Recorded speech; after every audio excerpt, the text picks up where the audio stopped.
यहाँ आपको अपडेट करेंगे। Chairman joint chiefs of staff committee general Sahil Shamshad Mirza ने आज़रबाईजान का सरकारी दौरा किया है। इस दौरान उन्होंने आज़रबाईजान के सदर इल्हाम अलियोफ, वजीर दिफा, वजीर खारजा, चीफ ऑफ जनरल स्टाफ और दीगर हुकाम से मुलाकातें की।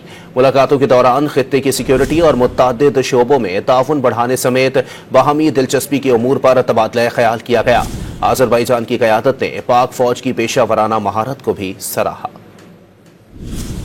Chairman joint chiefs of staff committee general Sahil Shamshad Mirza ने आज़रबाईजान का सरकारी दौरा किया है। इस दौरान उन्होंने आज़रबाईजान के सदर इल्हाम अलियोफ से वजीर दिफा, वजीर खारजा, चीफ ऑफ जनरल स्टाफ और दीगर हुकाम से मुलाकातें की। मुलाकातों के दौरान खित्ते की सिक्योरिटी और मुतअद्दिद शोबों में ताउन बढ़ाने समेत बाहमी दिलचस्पी के उमूर पर तबादला ख्याल किया गया।